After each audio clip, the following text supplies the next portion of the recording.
Hello, friends. Welcome to Monk Chat. This evening, there's solo bhikkhuni, solo monk chat. We were supposed to have a bhikkhuni female monk chat solo, but we had a few technical problems, or maybe not. Actually, maybe Venerable Vidyamandanyani is here. Let's see if we can hear her. Venerable?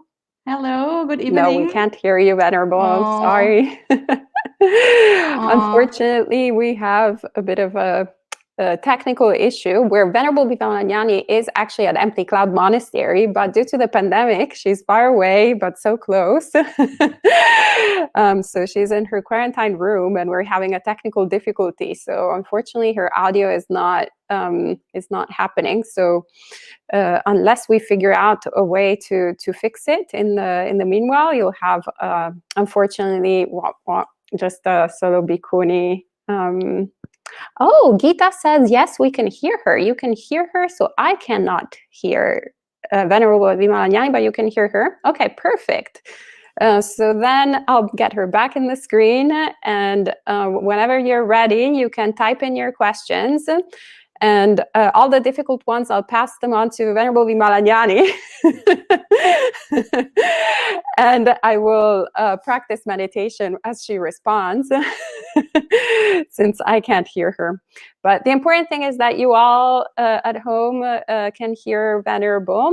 And maybe Venerable, once you're done, I'll figure out from your body language that you're finished with your answer. This will be a very interesting monk chat. Great. Yeah, sounds challenging. So whenever you're ready, you can type in your questions. So you can ask anything you like about Buddha, Dhamma, and Sangha. And the residents here are also welcome to ask any questions. You can also ask things like, why do you shave your head? Why do you wear funny clothing? Why on earth have you become a monastic? That seems to be one of the favorite asked questions. And in particular, why, why would a woman want to get into robes? All these sorts of questions. And you can also specify the monastic. So you can ask Aya Soma or Aya Vidyamandanyani, but Roy is asking in a very generic way. So says, Aya, could you describe your daily meditation practice? So let's start with Aya Vidyamandanyani, and then I'll give my answer after she gives hers. All right, Venerable. Okay, hopefully you can all hear me now. If not, please let Ayasuma know in the chat. So I've turned up the volume of my microphone to the max. So hopefully that should work now. And very happy to be here. First time that I'm on the monk chat.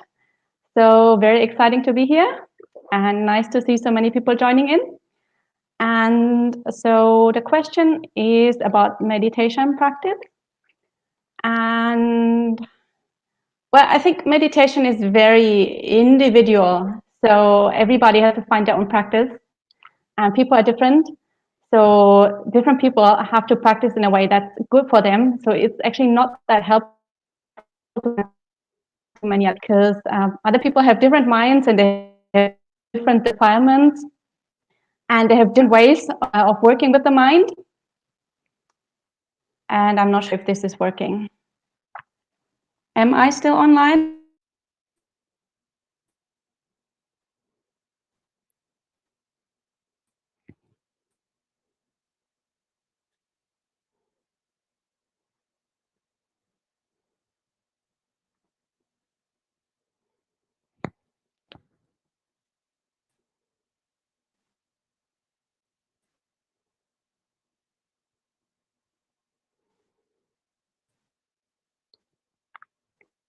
Okay, so it seems the frozen video and choppy out audio. Oh, here she's back. Okay. And Venerable, maybe you're welcome to also go downstairs at the Dharma hall, because there's no one there. So, and the windows are open. So maybe that's a better. I think I'll do that. Situation. Yes. I will do that because the internet seems to be very unstable here. So maybe As I move. Venerable goes downstairs, I'll give my answer. So the daily meditation practice, well, first of all, since I live in a monastery, there is a community. So usually, actually, that's the really big benefit of living in a spiritual community, is that it supports your practice. You support the others' practice, and the others support your practice. So together we flow like a river, as they say in Thich Nhat Hanh monasteries.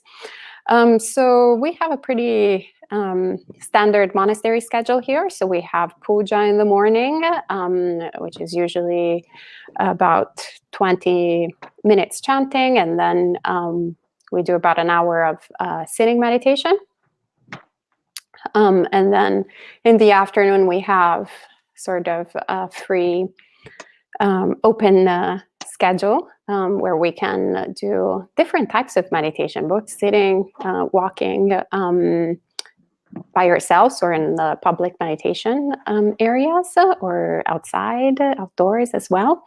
And then in the evening, we gather again for, once again, puja and meditation practice.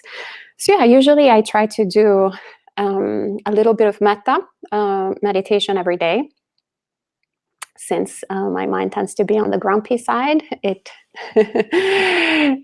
it's always a very good, primer of the mind. And then it depends on the situation, actually. So these days I got back to mindfulness of emotions, as I call it. So this practice of seeing whatever is happening, if there are strong emotions, or if there are actually mild emotions happening in the mind, and instead of getting caught up with the sort of the stories or the ideas, or believing too much in the emotions, just being with them, seeing them experientially through the body, and then letting them go. So that is very important, to let them go, allow them to transform, to shift, and make peace with them, make peace with ourselves. So that I've been doing quite a bit. And then, of course, anapanasati, so mindfulness of breathing. That is one of my recurrent meditation practices. And the 4 elements meditation, I find it very useful to really work on letting go of the self-obsessed self. So that's a little bit my meditation practice. I'm also doing a lot of translations these days, so perhaps I'm doing a little bit less formal meditation. But that's also actually whenever we are studying the suttas, translating the suttas, memorizing the suttas, discussing the suttas, that is a form of meditation practice, I should say. And we're contemplating the words of the Buddha. We're cultivating right view, and that then obviously influences also, our sitting practice. So I hope that answered your question, Roy. And then Kumu asks, for both ayahs, what do you have as food, beverage afternoon, the last big meal of the day? Well, here at Empty Cloud Monastery, if the residents are kind enough to offer us allowables, then we can have the classic Theravada allowables. So fruit juice, at this monastery, dark chocolate, which is a bestseller amongst monastics and lay people. I see some nodding here, except for me. Oddly enough, I really do not like chocolate. I'm one of the weird people. But it's medicinal. It's very good for you. So every now and then I take it for brain purposes to feed the brain. And then we have cheese sometimes if it's offered.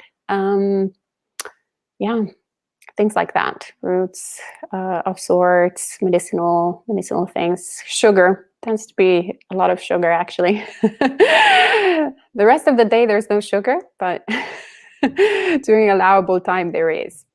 All right, and Venerable Vimalanyani has gone and arrived in another spot. So let's see if Venerable, do you want to answer? What do you have as food, beverage after noon? Although these days she lives here, so it might be the same answer as mine.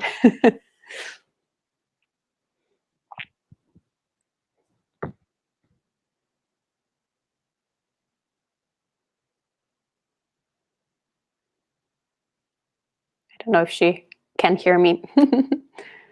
All right. If you'd like to answer the question, or we can go to the next one. The question is the one highlighted. Okay. Seems that I am here to answer the question. We seem to have a lot of technical problems today. I apologize. I cannot see Ayasoma now, even though that should be working. So I think that I am supposed to talk now, hopefully. Hopefully I'm not messing up the live stream now. And it seems that the question is what I have as food and beverage afternoon, after the last big meal. So here at Empty Cloud, we have afternoon tea at 5 o'clock. And usually I have a drink, like either a fruit juice or maybe a glass of soy milk or a cup of tea with some soy milk. And if there is some chocolate, I might have a piece of chocolate. Or if there is cheese, sometimes we have cheese. So there are a few things that are allowable in the afternoon. And depending on what we have, we can share that. So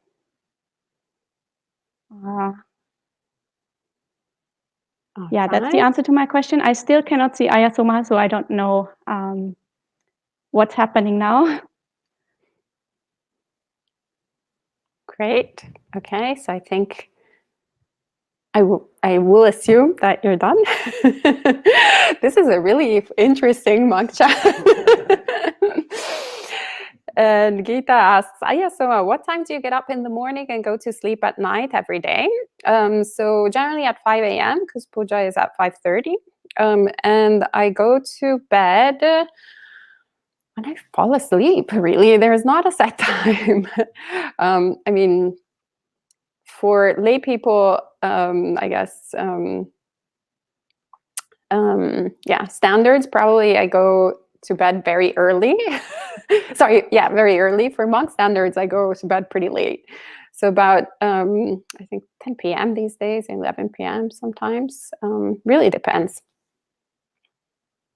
So it depends on how much my body needs to sleep. And now that I'm getting older, it's becoming very erratic. All right, and Ishanti asks, Aya Malanyani, which monastery do you live in Sri Lanka and where is it located? There is another question. How long have you been in Sri Lanka? It's my turn to talk. So Ishanti is asking, Aya Malanyani, which monastery do you live in Sri Lanka and where is it located? And how long have you been in Sri Lanka? So I've been in Sri Lanka for 2.5 years. And for 1 year, I was in Kandy. Kandy is one of the bigger cities in Sri Lanka. It's pretty much in the middle of Sri Lanka. And there I was in a city temple. So that wasn't a forest monastery, so people were quite busy. We were often going to lay houses to do chantings there, doing ceremonies for lay people. Lay people were always coming to the temple, and we were having ceremonies there, blessings for weddings, blessings for babies, blessings for all sorts of occasions. I was occasionally doing a meditation class on the weekends and things like that. I was able to go on Pinapata every day because we were in the middle of, let's say on the outskirts of the city. So there were plenty of houses around and I could go Pinapata every day. Pinapata is alms round. So that's a traditional practice of Buddhist monastics where we go with our alms bowls and we collect food in the bowl and we go from house to house and every family has the opportunity to offer food. And that's the way that monastics got their food in the Buddha's time. So that's a very long tradition, more than 2,000 years old. And after 1 year, I found that it was quite busy and quite noisy and not all that conducive to my meditation practice. So I moved to to a small forest hermitage. So that forest hermitage is in a very, very small village. The nearest town is called Mirigama, but even Mirigama is very small. The nearest town that's a little bit bigger is Gampaha. And so we are quite remote. We have kutis in the forest, and there we spend most of the day by ourselves. Usually we only come out of our kutis to get the dana and to do a little bit of chores like sweeping and so on. But the vast majority of the day is spent in solitude, and people have the opportunity to just practice according to their own schedule. So you can meditate, you can do your own studies, do whatever you feel is beneficial for you, and you have a lot of free time. So if somebody is self-motivated and doesn't need a community to practice, then that is a very good situation. Very rare to find for female monastics to have such a good environment. But of course, sometimes it's also nice to practice with a community. So actually, I'm quite happy to be here for the 3 months and to stay together with other monastics again. So yeah, that's my situation in Sri Lanka. All right, thank you, Venerable. And Shanika asks, Aya, can you please give some pointers for someone who is new to meditation? Where can I start? Thank you for your response. So I can take this one. Yeah, first of all, learn how to meditate. Or actually just learn what is the purpose of meditation.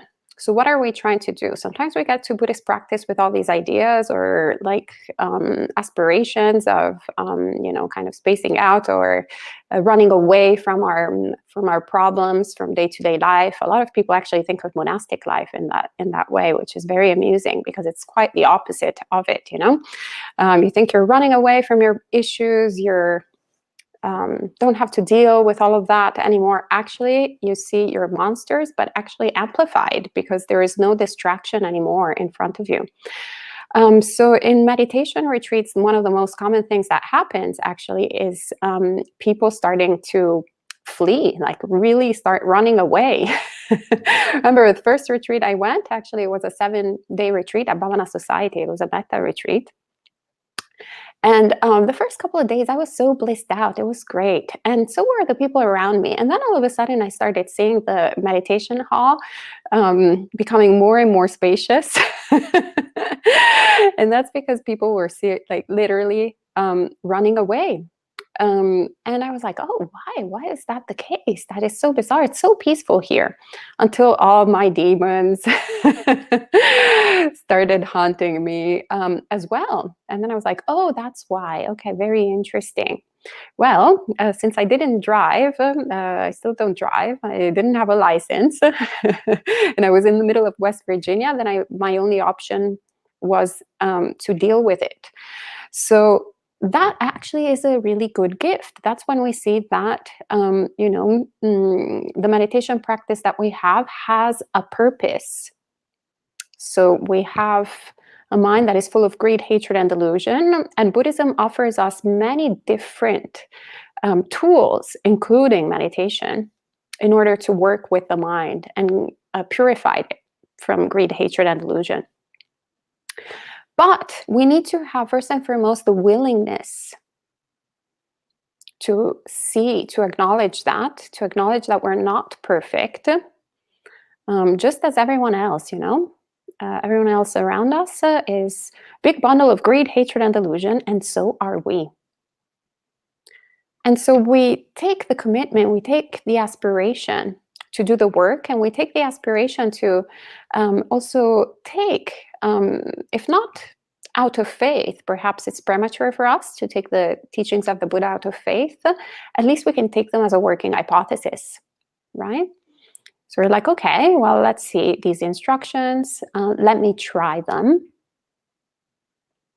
and see how are they affecting my mind.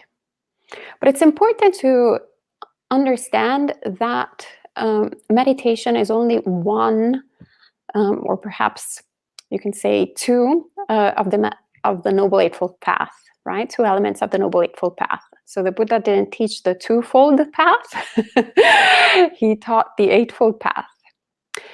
And actually, right mindfulness and right concentration are at the end of this path. And I don't think it's, kind of by chance that these two elements are at the end of the path, geographically speaking, like the seventh and eighth element, but rather actually we see that it's kind of like it creates a foundation. We're obviously nourishing and developing all these elements as we go with our practice, so all at the same time. But at the same, this is true, but it's also very important to understand that first and foremost, we need to have right view.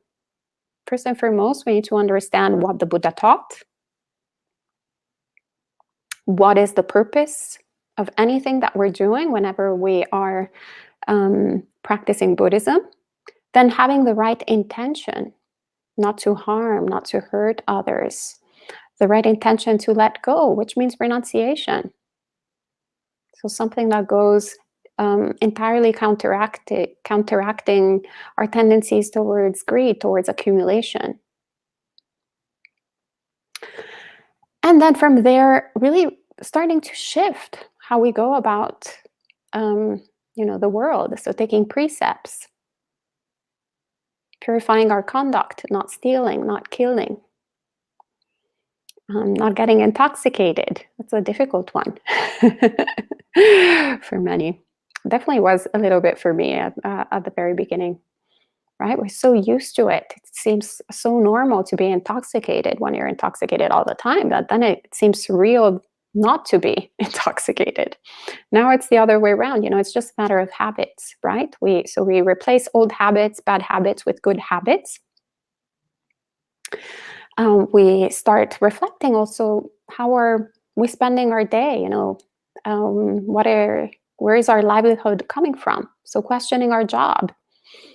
So instead of having the most paid job, perhaps we see what is the most beneficial job, or at least the least harmful job that is available to me. How can I at least not harm others? And then ideally help others with the job that I do, every day. How am I using my speech? Am I trying to, say beneficial things?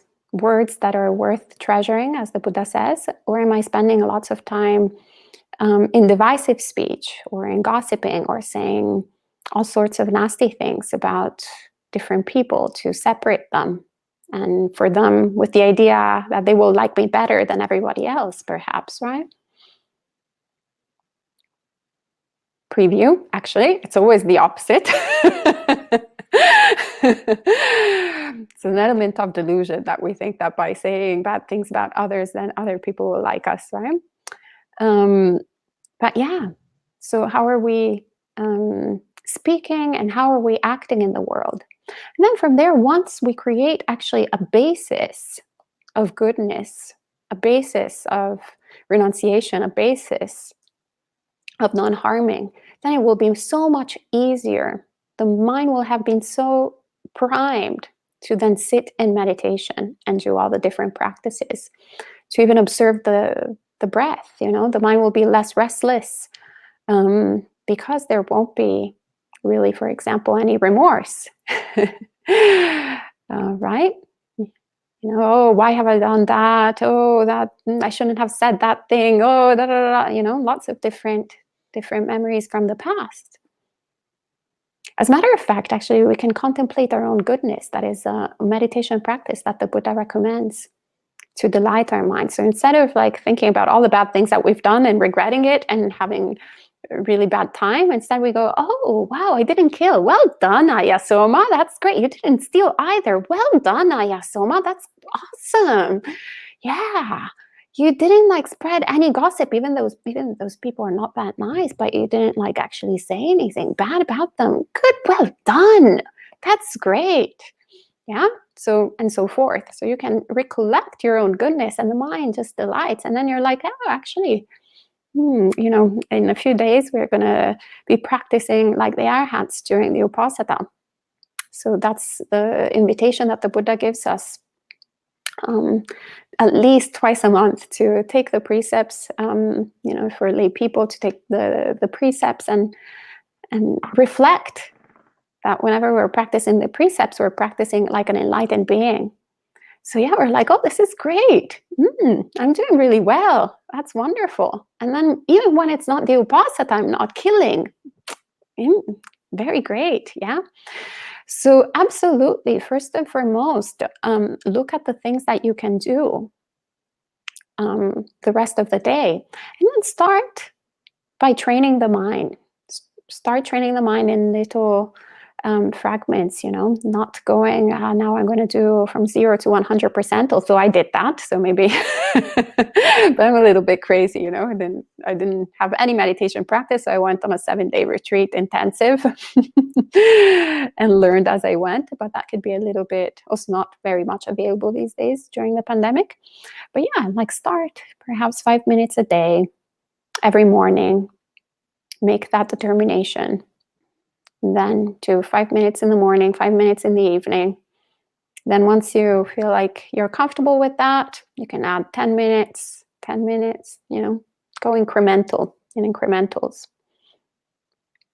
And then, of course, if you can find a teacher, that is always the most ideal situation. So someone who can guide you, a kalyanamitta, someone who is ahead of you in the path that can guide you along the way. We want to surround ourselves by people who are ahead of us in the path, ideally. Really go and seek for practitioners from whom we can learn. Rather than being in the position of the teacher, we want to be in the position of the learner, until we're enlightened at least. So always looking for that opportunity. Right now, I'm the youngest, the most junior monastic in the monastery, and my mind is so happy. I'm like, oh, so great. So wonderful. I have all these venerables that are ahead of me in the path. Wonderful, great. So yeah, this is a few words that come to mind. And Bobby asks, why does the Theravada tradition have 10 paramitas while the Mahayana tradition emphasizes only 6 paramitas? So I'm going to pass it on to Venerable It seems that it is my turn to speak. I still can neither see nor hear Ayya Soma, so I'm just guessing because the new question has appeared on the screen. So the question is, why does the Theravada tradition have 10 paramitas while the Mahayana tradition emphasizes only 6 paramitas? So I'm not actually competent to say much about the Mahayana tradition because I don't practice in that tradition and I don't know too much about it. But I do know that they have 6 paramitas. So the paramitas are teachings that are not found in the earliest sources of Buddhism. This is something that seems to have developed at a later time, because at a later time, like even the idea of a bodhisattva ideal, the idea that the Buddha was practicing for so and so many millions of lifetimes before he became a Buddha, is something that we don't find in the earliest texts of Buddhism. This is an idea that came up in the centuries after the Buddha's parinibbana. So this is also the time when the Mahayana tradition started to emerge. So at that point, the traditions, Buddhism had already split into several schools, and the traditions were already somewhat separate. They already had somewhat separate texts, and this is why one tradition could develop this into 10 qualities, while another tradition could develop this into 6 qualities, because it doesn't go back to the earliest text of Buddhism. This is something that developed at a somewhat later time. And so, but in any case, I mean, the qualities that we find as the paramis, whether we take 10 paramis or 6 paramis, obviously these are very important qualities even in early Buddhism. So things like dana and sila, like dana, generosity, sila, virtue, and wisdom, and metta, loving kindness, and things like that have always been very important qualities of Buddhism. But to put them together into one group and call them the paramis is something that evolved at a later time. So in my opinion, that is very likely the reason why one tradition has developed 10 qualities and another tradition has developed 6 qualities.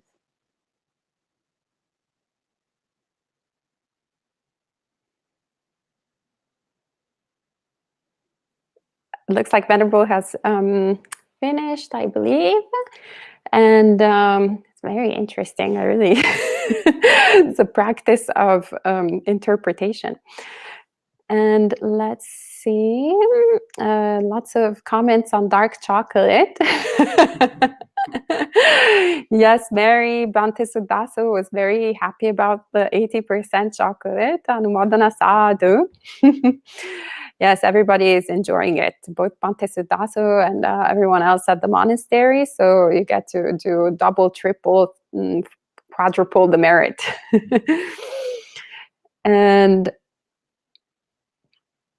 Anthony asks, how would one come from a background with next to no information on Buddhism begin to study and practice it? Actually, I'll pass this on to Venerable Yamalanyani again, because I think I already kind of covered it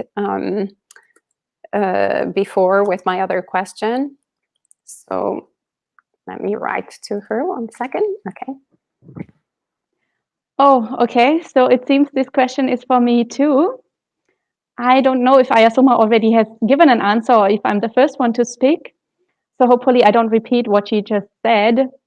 So the question is, how would one who comes from a background with next to no information on Buddhism begin to study and practice it?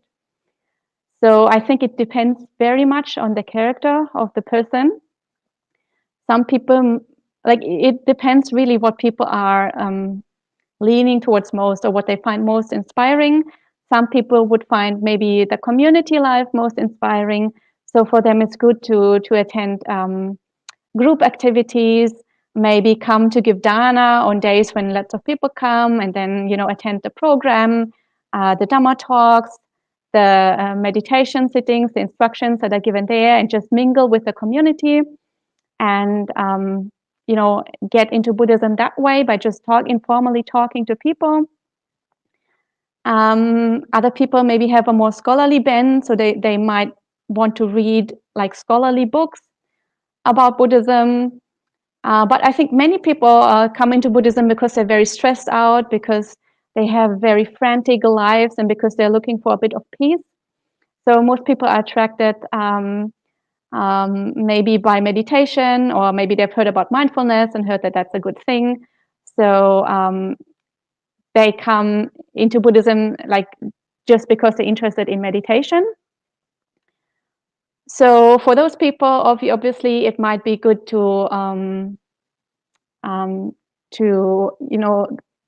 if they don't have a community where they can get guidance, to just listen to some guided meditations online, try out lots of different practices, and find a meditation method that's good for them, because not all methods work for everybody.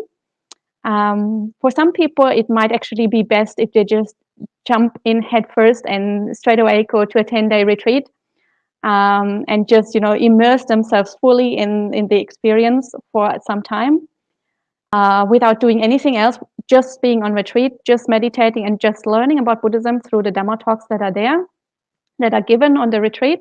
That's actually how I got into Buddhism.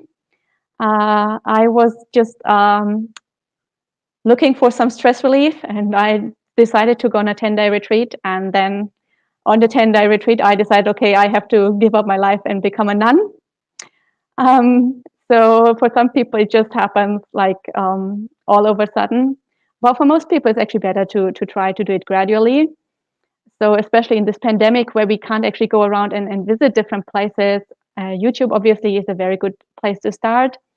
And there are so many resources available, guided meditations, so many Dhamma talks, and so many different topics. And the best thing is just to look around, to find a topic that interests you. Maybe there's a title of a Dhamma talk that you think, oh, this is really something that I could connect to, and just take it from there.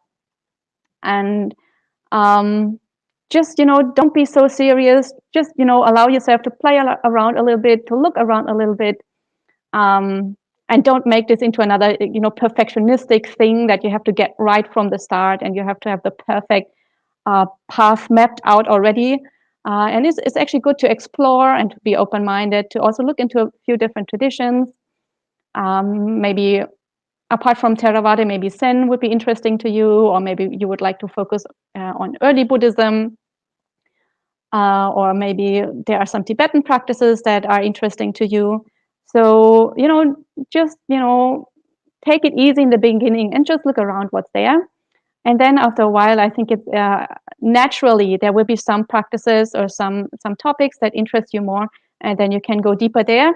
And then also you get to know which monastics or which teachers actually teach in that area, and then you can try to connect more with those teachers and with those communities, and then try to build up a personal relationship with a few teachers and with a few communities that are practiced in a way that is similar to yours or to something that interests you.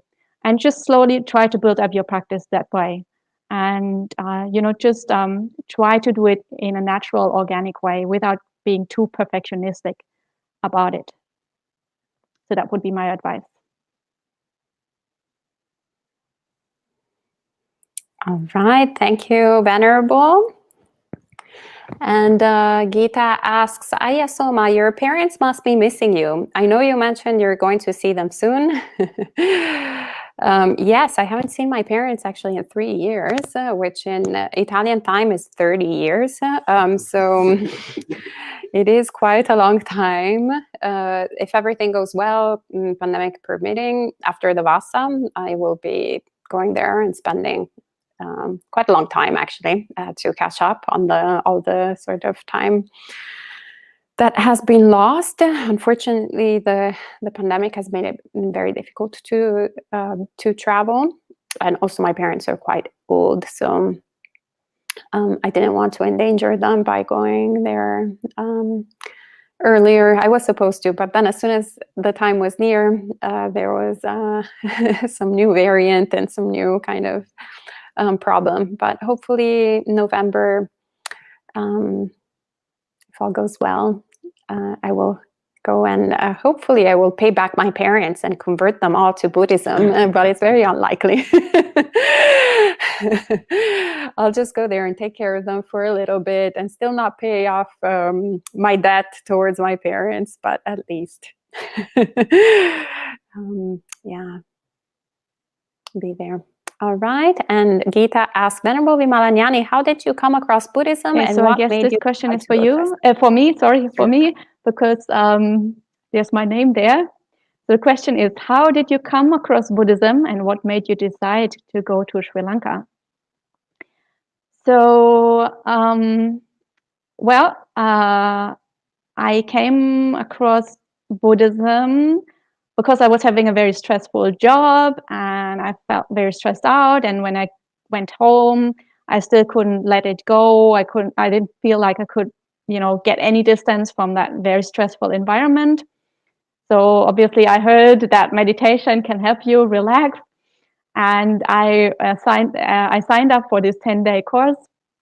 And that was a Goenka course, Goenka's Vipassana course. So I signed up for that course. And at that time, I was working in Malaysia. And the course also was in Malaysia. And I went to the course and I had this immediate, connection, a very strong sense of recognition when I heard the Buddha's teaching. And I felt a very, very strong relationship with Buddhism right from the start when I came in contact with it. So on my first retreat, I actually decided I have to ordain. Kept up a very strong practice. Obviously, I wasn't able to go forth straight away. It still took me 2.5 years until I actually took robes. But as a layperson, I kept a very strong practice. I was trying to do 4 hours of meditation every day, even though I was working full time. And I tried to keep 8 precepts. I wasn't really perfect, but at least I was trying. Then after 2.5 years, I actually had the opportunity to become a nun. I gave up my job and decided to commit full-time to Dhamma practice. And so I was staying in different places, moving around a little bit, visiting different monasteries and trying out different places. And eventually, after I took bhikkhuni ordination, I was in Belgium and trying to build up a monastery there with another friend of mine, another bhikkhuni.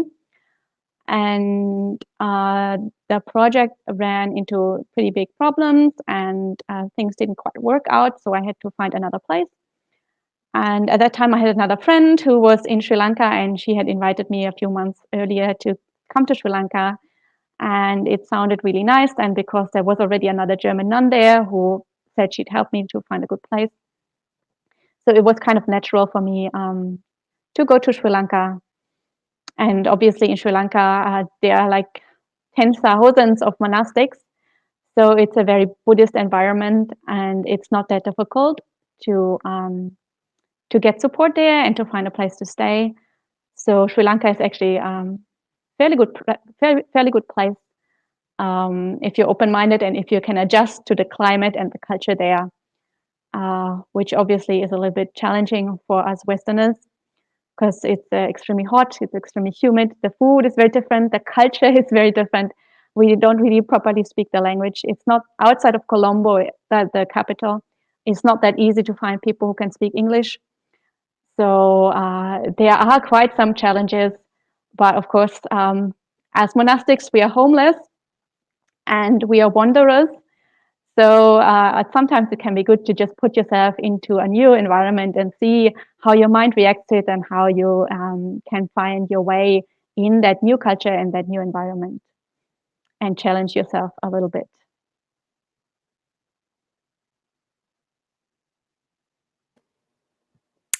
Great, thank you, Venerable. And let's see, Kumu asks, have heard many monks in Sri Lanka say how they have to attend so many services for the lay people and they do not have time to meditate solitude.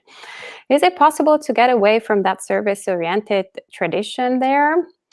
I mean, I would say that obviously, as with every Buddhist country, there's lots of lay devotees, but there's also different ways and opportunities to practice. So the usual sort of distinction that one makes is between sort of the city, more urban tradition and the forest tradition. And actually it has been the same since the time of the Buddha, so it's not a kind of later development, but rather you see also in the suttas that the Buddha actually talks about different monastics living or addresses different monastics living in different sort of setups. Some were actually within the village, some were outside of the village, and some were in the forest in more remote areas. And yeah, I mean, one should not though get into the conceit of superiority or inferiority. So it's very important not to think that the forest tradition is automatically like superior to, the practice that one does, that a monastic does in city centers, or vice versa. One can get very much into like, oh, those selfish monks, they're all in the forest, never really bothering to teach the lay people or practicing, etc. Or, oh, look at those other monks, they're always studying, but they're not doing any meditation. Or look at all those monks just doing services, chanting all the time and doing this and that. But in reality, actually, we should appreciate the fact that each one of these practitioners, unless, they're breaking the precepts, so as long as they are, practicing, not being parajika, so not breaking the important precepts that make the difference, whether someone is a monastic or not, we should always look at the beautiful things that they're contributing to society and the beautiful things that are contributing to their minds. So someone who's meditating, or also someone who's going simply on alms round every day, is giving an incredible gift to the world. The Buddha in the suttas recommends for us to actually, praise the meditators and praise the ones who study, because they're both rare in the world. And so here we get, actually at Buddhist Insights, we have the opportunity, blessed opportunity, to have so many different monastics, of so many different walks of life, so many different traditions. So since its inception, we've had, the blessing of having this sort of relationship, and not only within the Theravada world, but also in the Mahayana and Vajrayana. And you can see that each practice is slightly different, but fundamentally the objective is the same.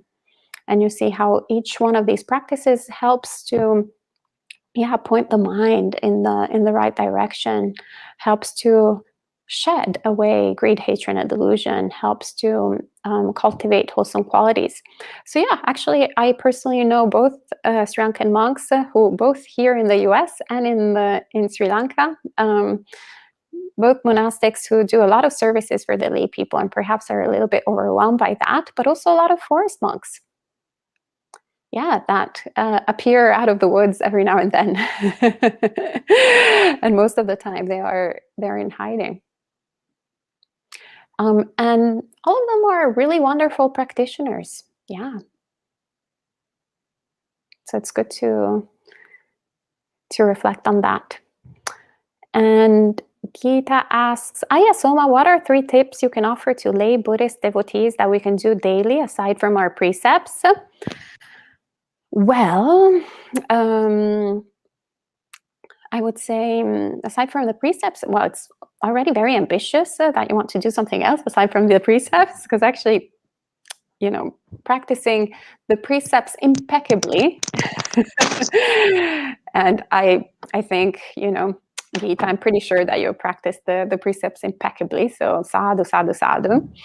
But already practicing the precepts impeccably, it's an incredible achievement, really incredible achievement. I think you're already in the 1%, but the 1% that counts, not the 1% that does harmful things in the world that accumulates greed, but the 1% that actually, brings beauty and goodness to the world. But aside from that, of course, the traditional practices. When I was a lay person, I used to love bringing food to the temple. At a certain point, I really wanted to get a driver's license so I could drive monastics around. But that didn't happen. I decided to start a Buddhist organization then and bring the monastics here. It's a little bit more labor intensive. So if you don't have the time and energy to open a Buddhist organization that brings monastics to different urban places, then I highly recommend making good use of your driver's license, since monastics don't drive, and taking that opportunity, especially to spend time with senior monastics. You have that incredible, opportunity to spend long periods of time with a senior monk in a car, and they can't escape. So you can ask them all your obnoxious questions, and they can't tell you, well, there's someone else waiting. It's great. You're basically cornering them in the car.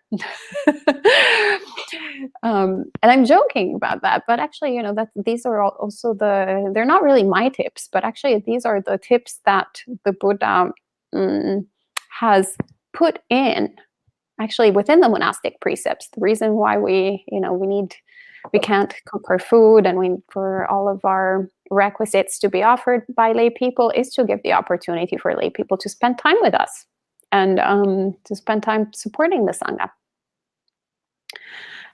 So I give you 2. The third one, well, of course, listen to Dhamma talks these days, or you do it already, so it's very difficult to give you tips, Gita. You're like the perfect lay follower, lay disciple.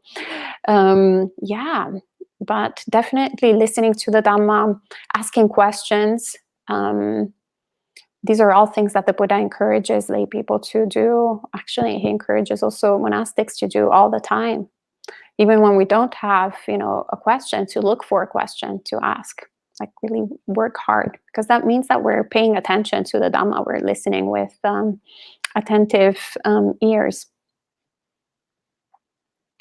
So I hope that was helpful. And Gita asks, Aya Vimalanyani, what are 3 tips you suggest that lay Buddhist disciples I guess this is my question again. And the question is from Gita, and she asks, what are 3 tips you suggest that lay Buddhist disciples can follow to improve our practice? So this seems very similar to the question that you just asked Ayasoma, and I have no idea what she answered. So hopefully I don't repeat what she just said, and hopefully I don't contradict what she just said. So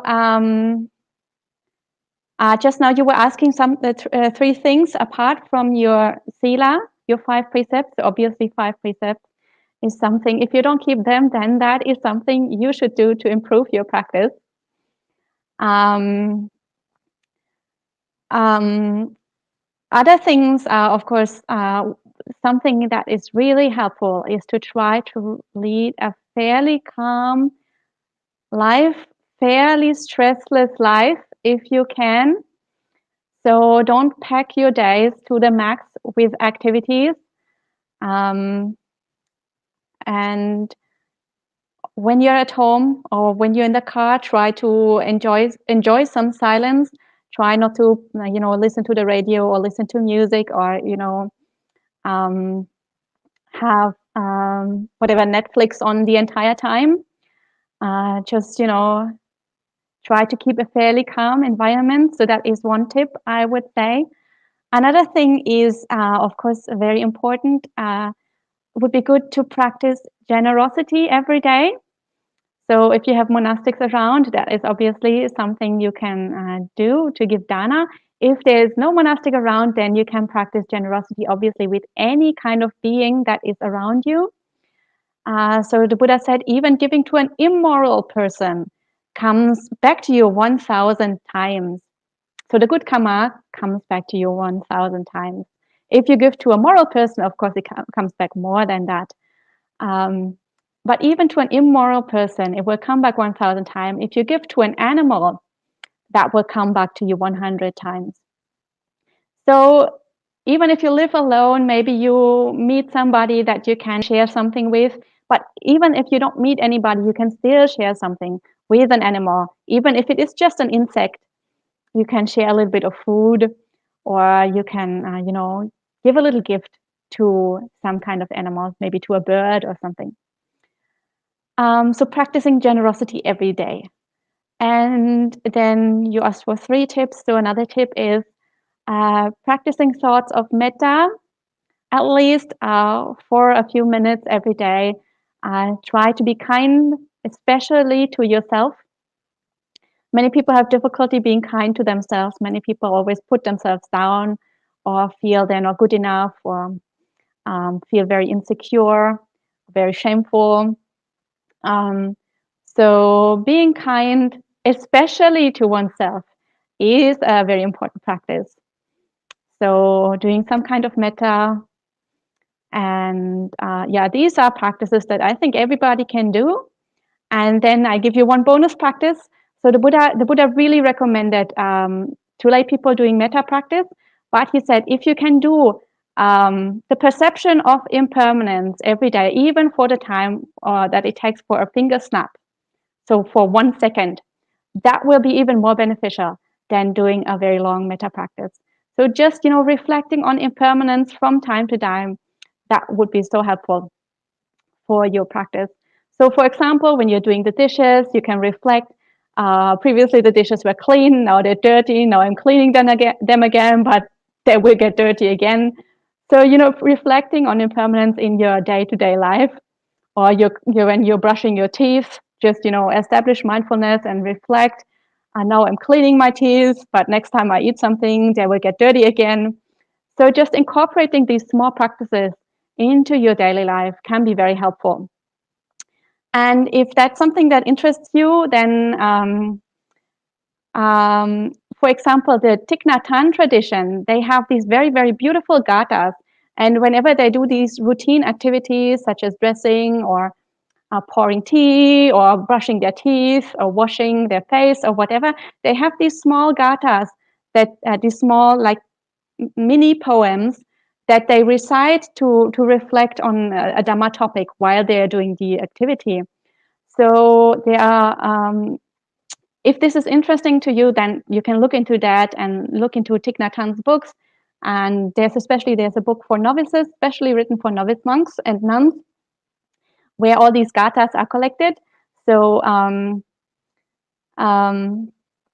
you know, if this interests you, then that is something I think that can be very easily integrated into a daily practice. And I think that can be very helpful.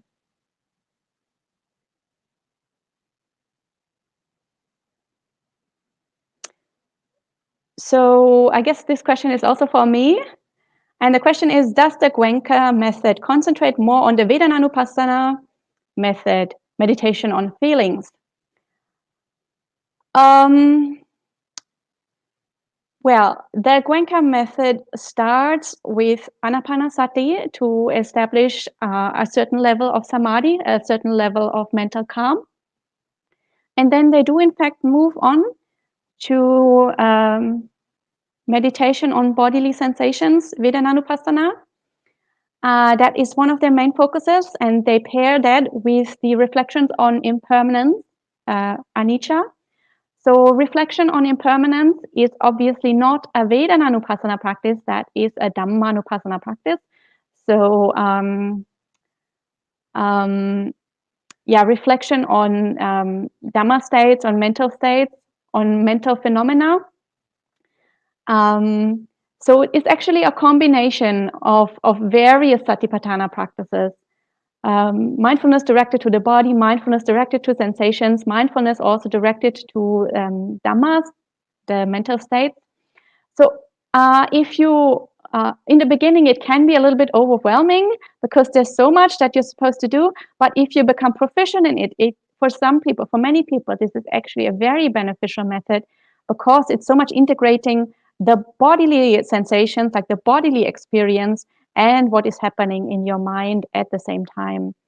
So you really become quite proficient in seeing the connections between your body and mind and how that is all interlinked and how that influences one another. And you can see how that conditions one another. And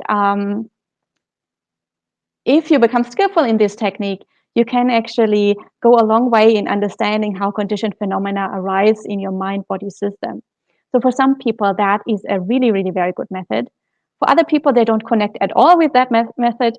So as I mentioned before, people are different, and the method works for some people and it doesn't work for others. So it's something that really people have to explore for themselves and see if they connect with it or if they don't.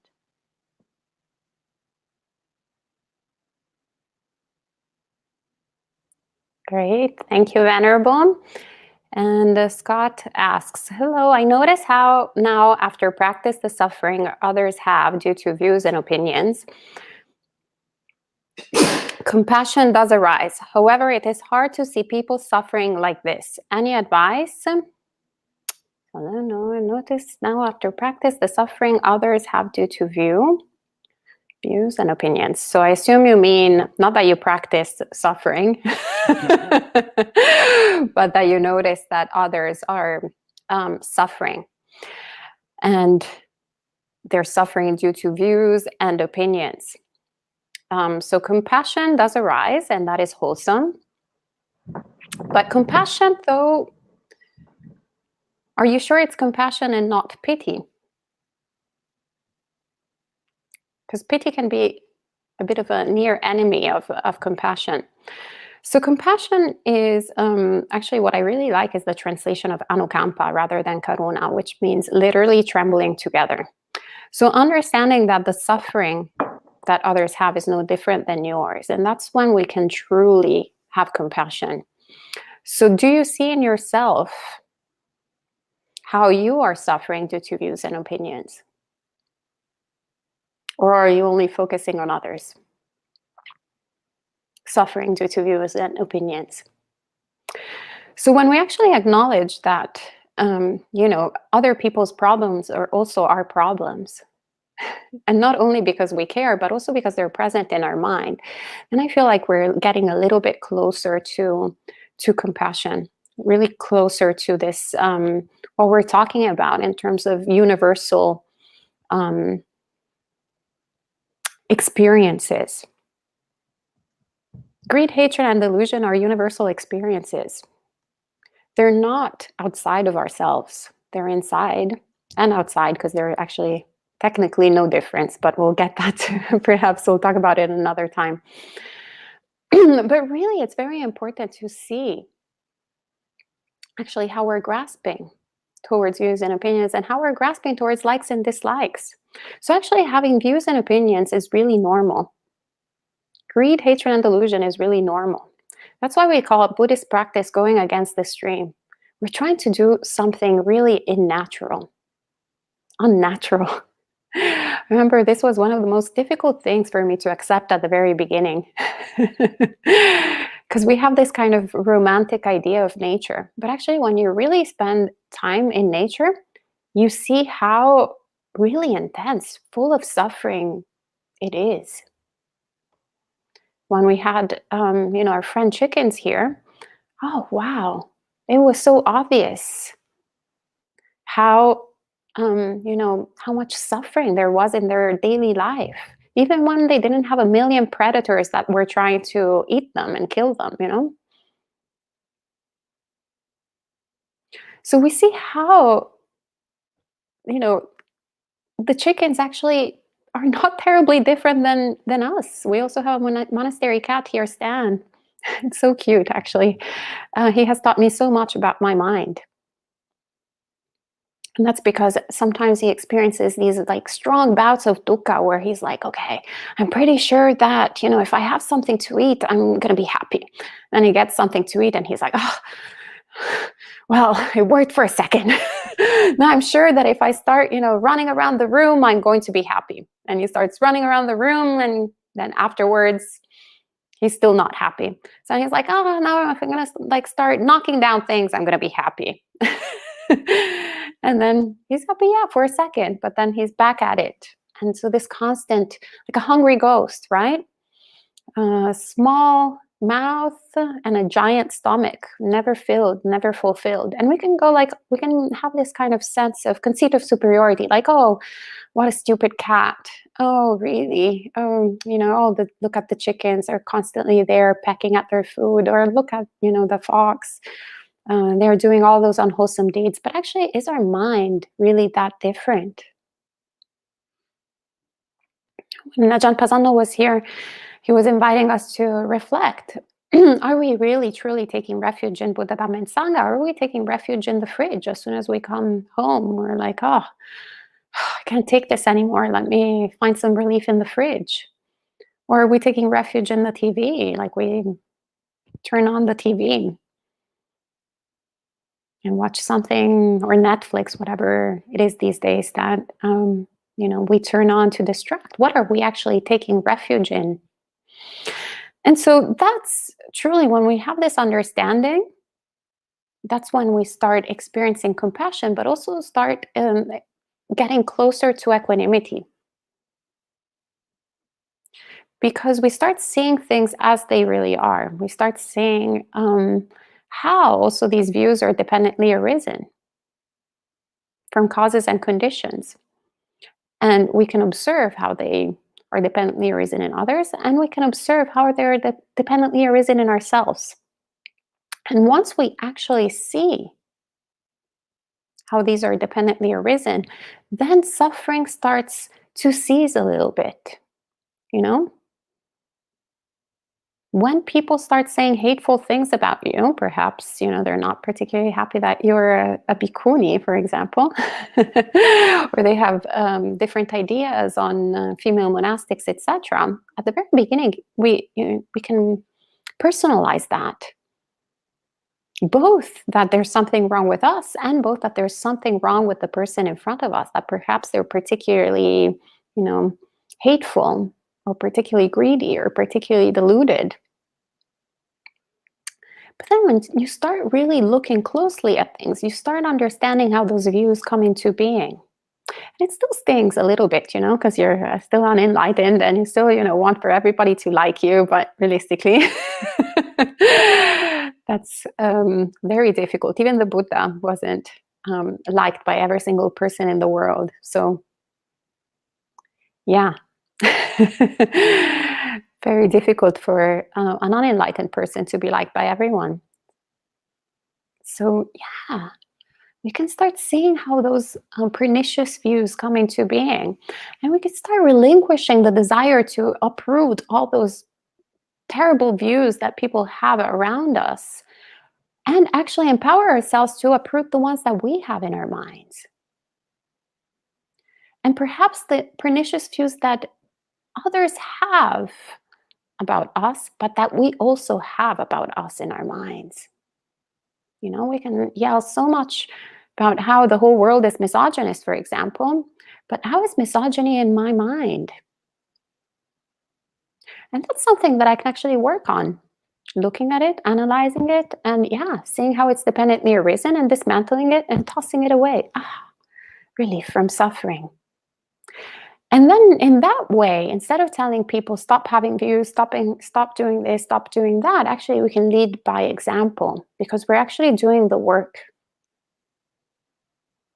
The previous retreat center, as I used to say, I used to be one of the cooks there, and I used to like to make a lot of vegan food, but it wasn't advertised anywhere. So I didn't like to joke that I was vegan bombing people. They would come, they have zero expectation, and they're like, "Oh, actually, I haven't eaten any animal product, and actually it tasted good. It's odd, really weird, right?" Or, everything was sustainably, I had all my kind of fixation, so everything was sustainably sourced, and there's a lot of different things that went behind everything that we were doing at the Rockaway Summer House in New York City. And it's mind-blowing how many people started shifting the way that they live their day-to-day life just because they were coming to the Rockaway Summer House and they were having that experience together with other people who were having the same experience and seeing the wholesomeness of it all. And that was a great teaching, because right before Buddhism, I was one of those obnoxious activists, angry activists, constantly telling people what to do or what not to do, really. And I had, I think, a success rate of minus 20%. But then without even trying, in the sense of, instead of like telling people what to do, I was just focused on doing it myself. Wow. It's incredible, the amount of people that were actually, acting in a more wholesome way. So that was a direct experiential teaching of leading by example. So do the work in your mind. Uproot greed and hatred and delusion in your mind. Stop attaching to views in your mind. Adopt right view in your mind. And then you'll see that, things around you start adjusting. So that is what comes to mind. I'm a little bit dyslexic tonight, so I hope it made sense. And Roy asks another question for Aya Milanyani. Everybody's interested in her Goenka practice. Okay, I see there is a new question for me. And the question is, do you continue to practice the Goenka method, or if you incorporate aspects into your current practice? Yeah, so I wouldn't say I practice the pure Goenka method anymore. I think my practice has evolved over time. So as you learn from different teachers, you incorporate different things into your practice. And basically you have to find your own path, and it has to become one holistic practice that works for you, and where like different parts come together, and it all forms like one kind of practice. But I wouldn't say that is exactly the way that Goenka teaches. So, but I do a lot of body-based practices, and these learning how to, as I mentioned, Goenka was extremely helpful for me to learn to see connections between my body and my mind, how emotional states influence my body, how thought patterns and habit patterns influence my body, how these express themselves in my body through various sensations, tensions, and energetic flows and agitation, for example.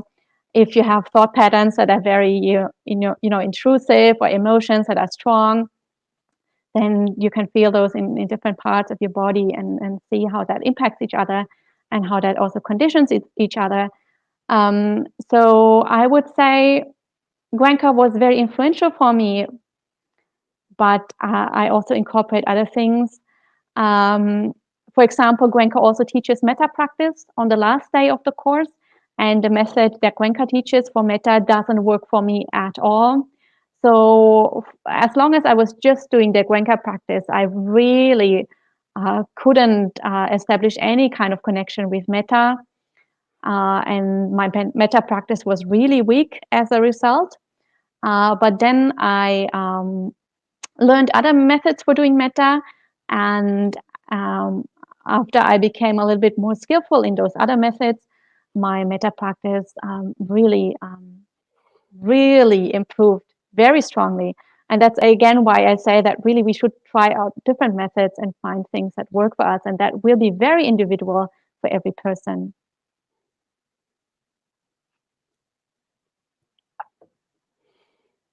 Okay, being from Europe countries, do you face any difficulties in your society as a nun? As a nun? Well, normally I like to be a little bit facetious, I don't know if that's how you pronounce it, and say that I'm not a Catholic nun. So no. But I assume you mean a Buddhist, yeah, I assume you mean a bhikkhuni. So here at Empty Cloud we use monk as gender neutral, so I believe that Venerable Vimalanyani uses Buddhist nun, so I prefer Buddhist monk just because I come from Italy, the land of Catholicism, so nun has a really strong connotation that I did not choose. So I'm a little bit wary of that word. So being from Europe countries, do you face any difficulties in your society? Well, I'm in America, so being Italian, I don't know if I face difficulties as much as I get the poor Americans to face difficulties, because apparently I offend people all the time in the United States without knowing, and I've been here for 12 years, so so maybe we should ask the Americans about their difficulties dealing with this outspoken Italian. So in my country, we don't beat around the bush, we beat on the bush multiple times. So it's a habit that I've been trying to get rid of, but it's kind of embedded in my DNA. So even when I actually try to be kind of, soft-spoken and vague or indirect, apparently I'm I'm a little bit harsh. So yeah, that's what I will say. In terms of being a bhikkhuni here, actually here in West Orange, New Jersey, we were talking about it the other day. It's really lovely. It's kind of a social utopia, actually, this part of the United States.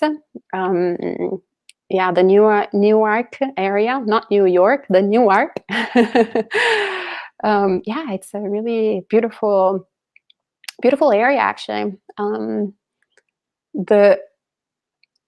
What I had in mind that America was before I came to America, but then I had a parenthesis where I was like, oh, actually, it's a little bit different than I thought. But now that I've come here to New Jersey, everybody is really lovely, and people come from all different places in the world. And the beautiful thing here is that actually everybody is intermixed, so they're not, kind of like the Italian neighborhood or the Chinese neighborhood or Thai neighborhood or whatever it is. But rather everybody lives right next to each other. So it's kind of the multicultural society that I imagined, and it's beautiful being here. New York City was a little bit challenging in terms of people not knowing who we were and finding us very weird and odd. So sometimes people were nice, but most often than not, they were kind of weirded out by by our appearance. So it was a little bit perhaps more challenging, but that just has to do with being a Buddhist monastic, so being a minority religion in a country where people are not particularly aware of actually, even because it's a Protestant country for the most part. So then people are not used to clergy to begin with, so to different robes, etc. I would think that actually in Italy, and actually when I went to Italy with Bhante Sudaso, I was not ordained then at the time, but pretty much anyone understood that he was a religious figure. And actually pretty much, maybe they didn't know that he was of the Theravada tradition, but they used to call him like Himalaya, hey, Himalaya, or something like that. So at least, maybe they were familiar with the Dalai Lama. So yeah, not particular difficulties in terms of just being a foreigner, just challenges that everybody experiences. I mean, challenges of being a foreigner that are not related to the robes, I would say. All right, and I'll pass it on to Venerable Vimalagnani. Okay, so I guess it's my turn to answer this question. And the question is, do I face difficulties in my society, the European society, I guess, as a nun? And I am assuming that means as compared to a traditional Buddhist society. And I'm assuming that the question is that the person who's asking the question is assuming that there would be less difficulties if I were born in a traditional Buddhist society. And actually, I have practiced a lot in Western countries. I have also practiced quite a bit in Asian countries. And in my experience, there are difficulties in both societies, but the difficulties are very different. So in a Western country, there is no difference because I'm a nun. So female practitioners don't have any particular difficulties as compared to male practitioners, male monks. The difficulty in Western societies is that generally there is not that much support. So the survival there is usually quite difficult. It's very difficult to build up monasteries. It's very difficult to keep them running. And people are generally more interested in their individual practices, individual meditation practices. They're not that much interested in the community, in Buddhist communities, in coming together as a group, supporting a monastery, and they don't really quite understand the value of monastic practice in many cases. So that is the difficulty in Western countries. But I don't have any specific problem as a nun. These are problems that monks also have. In Asian countries, there is no problem with the support in general. So you always get food somehow. And generally, you also find some kind of place to stay in an Asian country. But there can be a lot of bias against female monastics. So in traditional Buddhist countries, it can be much tougher than in the West to be a female monastic. So I wouldn't say that it's more difficult in Europe or it's more difficult in Asia. It just is a different kind of difficult. And sometimes when your survival is constantly challenged because your monastery isn't properly supported, that can be mentally very challenging. It can be very scary if you don't know how to survive. On the other hand, if you live in a traditional Buddhist country and you're constantly treated as second class, and you're constantly, not being made welcome, and people constantly telling you shouldn't be ordained and you shouldn't be in the Sangha, then that can also be mentally extremely challenging and very detrimental to your practice. So you really have to, figure out which place would be more appropriate to you, for you, and then go and stay in that kind of environment. And yeah, both can be challenging.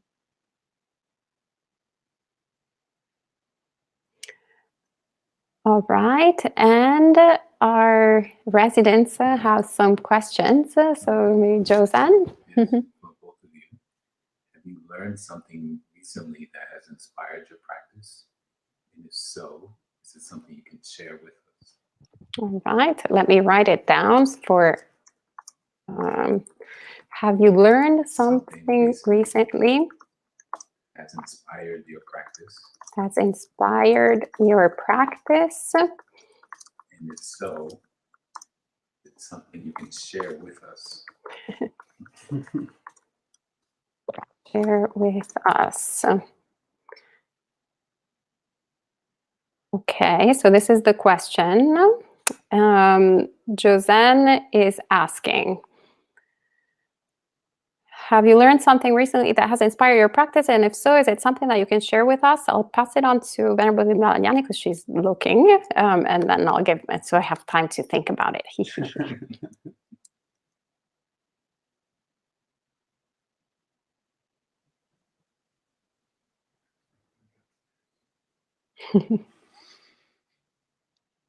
So, okay, there's a new question, and it is, have you learned something recently that has inspired your practice? And if so, is it something that you can share with us? I don't know how recently this has to be. So a few months ago, I came across a practice for metta meditation that was really extremely helpful for me, and that really helped me to develop my metta practice to another level, and was really very beneficial also for my overall practice, not only for metta but for meditation in general, for insight practices, samadhi practices, and so on.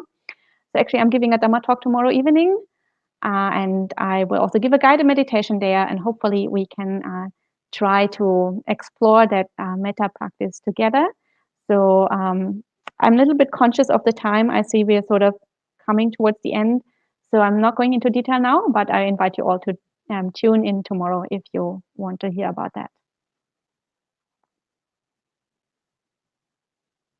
Okay, so Venerable Vimalanyani gave her answer. Thank you, Josanne. Then you can watch the stream and find it, because we can't hear, contrarily to you all at home, we can't hear Venerable Vimalanyani.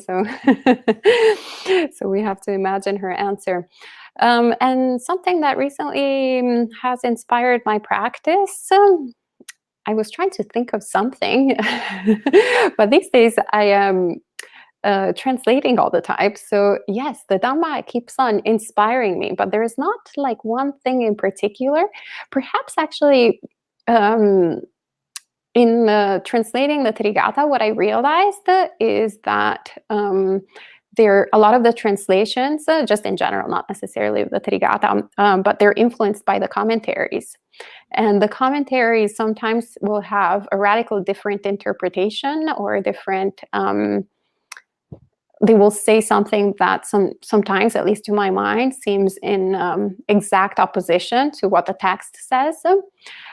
So this process of translating has been very fascinating to me too, because I discovered this, and then it kind of has encouraged even more so my questioning mind. And not in terms of the unskillfulness of doubt, so not in the like, oh, what is true then and nothing is true anymore, but rather that work that the Buddha constantly invites us to do, not to settle, but rather to really see, really find what does it mean to be awakened, and not just trust the words that we see, but rather, or memorize them and have kind of an intellectual sort of exercise with the Dhamma, but rather really see how does it fit with the whole body of teachings, and how does it fit with my experience in practicing the Dhamma. And so it's been a kind of blessing in disguise in a way. At the very beginning, I was enraged because I'm a hate type. So it's like, this is not possible. This is terrible. I can't believe it. Also because there are certain things, like, for example, there's a passage in the Isitasi poem that has been translated since the history of time as it being bad karma to be, this passage is translated neither man nor woman. So usually it's translated as intersex related to intersex people, so people that have not one particular genital or the other. But actually, it's just an abstruse word that is translated this way, that is only present in another place in the entire Pali Canon, which is in the Bhikkhuni Vinaya. And so it has been translated as female in both places. So, but it's not really the common terminology. So anyway, I was like, wow, this has really like some strong implications. But then, doing the research, etc., my suggestion is that actually means appropriate rather than female, which then shifts entirely the meaning of that sutta. But, it was both. At the very beginning, I have to say, obviously, I am the sort of the product of my times. So we also need to check our understanding of the world, our preconceived ideas that we have, whether we think they're wholesome or unwholesome. So never, just try to prove the Dhamma, like prove our views within the Dhamma, but rather always taking it as a working hypothesis and going, well, how does it fit within the whole context? And how could it be possible, for example, that being intersex is bad karma? When actually you have plenty of material throughout the suttas where it says that genitals are completely, like in the Vasitta Sutta, the Buddha says exactly that. Yeah, it's just something completely arbitrary that doesn't really make any difference. It's kind of like saying, it's bad karma to have blue eyes, like pretty arbitrary, right? We tend to fixate a lot on sex, on genitals, but that's our fixation. It doesn't really make much difference. When we see animals in the wild, for example, we have foxes here. Can we really tell if it's a female or a male? So there's something else, right, that makes us attribute the sort of idea that it's a fox. But the closer it gets to us, the more obsessed we are, then like all sorts of differences. It's remarkable. You go to a place like Italy, like right now that I've lived in the US, actually, whenever I go to Europe after spending so much time in the US, I see people fighting, one with another, like finding all these differences. I'm like, oh, it's just a bunch of white people like arguing with one another, literally. But I never had that thought. We don't even have that box where I come from. So it's not one of the identities that we have. But it was really interesting to me to have this different perspective of commonality rather than differences. But the more you are in a place of even obvious sameness, the more differences one finds. It's really absurd, actually. So then in a way, I mean, it's present in every culture, obviously. You go to Thailand, it's the same. You go to Japan, it's the same. You go to Mongolia, it's the same. Siberia, like you name it. Even if there are 4 people, they will start discriminating with one another. It's also like kind of the, an asset of the human mind that then creates the conditions for us to be capable of being awakened. But usually, more often than not, we use it for the opposite, to actually perpetuate greed, hatred, and delusion. So anyway, it was very interesting because I was like, okay, let me do this investigation. No different than when I first heard, I didn't read it in the suttas, but things like, oh, it's bad karma to be a woman. Take it as a working hypothesis. How is that bad karma? And similarly, not because you read it in a book, it was a Kalama Sutta direct experience, not because, it has been passed down through oral tradition, which does not mean, okay, then we throw out all the Pali Canon, we only keep, the Satipatthana because we like it. But rather, doing that investigation of constantly, this is probably very unpopular with Theravada practitioners, but it's one of my favorites, and quotes, one of the first that I read actually at Theravada monastery, that when you think you've seen the Buddha, kill the Buddha. It's genius because it's fundamentally encouraging us not literally to kill the Buddha. That would be extremely bad karma, but rather to constantly question our understanding of the Dhamma and our level of awakening and of understanding. So this was long story, very long, extra long. And I think you had a question too. You were talking about the 5 precepts earlier, and you talked about them in very admiring tones, and I'm wondering, since taking higher ordination, has your understanding, has your approach, has your view, appreciation of precepts in general and the Bhikkhuni Vinaya changed? No, I love it. I'm starting to understand why the Burmese monks, I think they were like a little bit jealous, as I say, of the Bhikkhuni Vinaya, because we have more precepts. The Bhikkhunis have more precepts than the Bhikkhus. So they started racking up all these commentaries, and they have like thousands and thousands of precepts. It's great. It really creates this framework through which you can, really go by your day and your life, and just observe the mind, how it reacts and how it navigates. Of course, once again, I'm not someone who likes to practice things just because they're there, and definitely rules, I come from Italy. We're not very well known to be fond of rules and regulations. So definitely was not in my nature, my karmic conditions, to just follow rules for the sake of following rules. But rather, once again, they're training rules. So there are things that one takes voluntarily, and one needs to understand the purpose. Why are they there? So that's why during the Vasa, for example, now as monastics, we are going through the Vinaya and discussing it, because each one of us will have a different interpretation, a different understanding. And that's when it becomes something that it's not, just a ritual, not something, you do this and then you're going to attain awakening. You're not.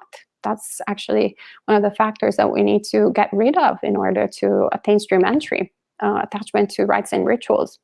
So we can actually use the precepts as rites and rituals if we're not careful about it, if we don't have the right understanding of them. But by investigating, doing this work, then we understand the purpose. And when we don't understand the purpose, we still practice them to see if we can actually have an insight of those purposes. It's the same, with the Dhamma, the approach with the Dhamma that we were talking about. That's why the Buddha taught the Dhamma and the Vinaya. They're both supportive of one another.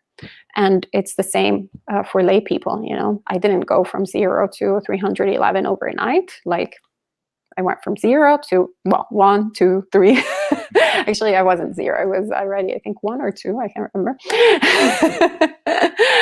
But yeah, increments. And then you see how it's transformative to the mind. And then I became, pretty addicted to that. Happiness is great. Why would you want to, not be happier? So I'm a big proponent of the precepts. Big thumbs up. And okay, maybe now, Helena, the chickens aren't at the monastery anymore. They have been killed by the foxes, unfortunately. Okay, Yasasvi has a question, and I'll pass it to Venerable Vimalanyani. Okay, there is a new question for me, and the question is, we are encouraged to engage in Buddhist practice without delay. This sometimes makes me feel as though I'm not doing enough or I should rush.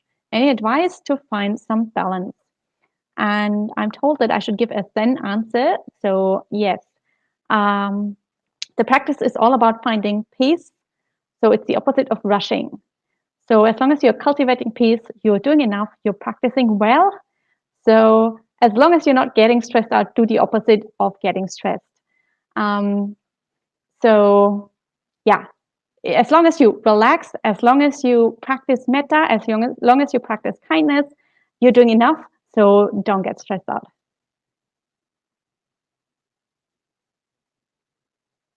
Okay, and last question from Wang.Kong. I hope I'm pronouncing your name properly. That asks, what is mindfulness and right mindfulness? Well, that could be like the topic of an entire Dhamma talk. So in short, actually, I will just say the difference between mindfulness and right mindfulness is when mindfulness actually is coming from sila. So when it has the right intention, when it has the right view, when it has all of those elements of wholesomeness that direct the mindfulness to be developed. Because otherwise you can actually mindfully kill. You know, they teach it in the army here in the United States, unfortunately, and that is wrong mindfulness. Actually, our monastery cat Stan is very good at mindfulness, but it's wrong mindfulness most of the time. Actually, sometimes he has a bit of right mindfulness. I have to say, it's quite interesting when he purrs to, soothe himself. He has some interesting insights, but otherwise, if you're doing something unwholesome, then it's definitely wrong. All right, and I think that's all for this evening. Oh, Vic says tanta passione ayasoma. He says a lot of passion. Ayasoma, yes, it's the vipaka, it's the past gamma of like my Italian birth. We're trying to get rid of passion in Buddhism, so I'm trying to soothe a little bit, but we're getting there. All right, and there are some other questions, but we're already way out of time. Bhante Sudaso would have finished 10 minutes ago. But we can end with 3 sadhus, and you can bring all your questions that you have left over for next week for a monk chat, same time, same day, and there will be other venerables, perhaps including ourselves, answering them. All right. Sadhu, sadhu, sadhu.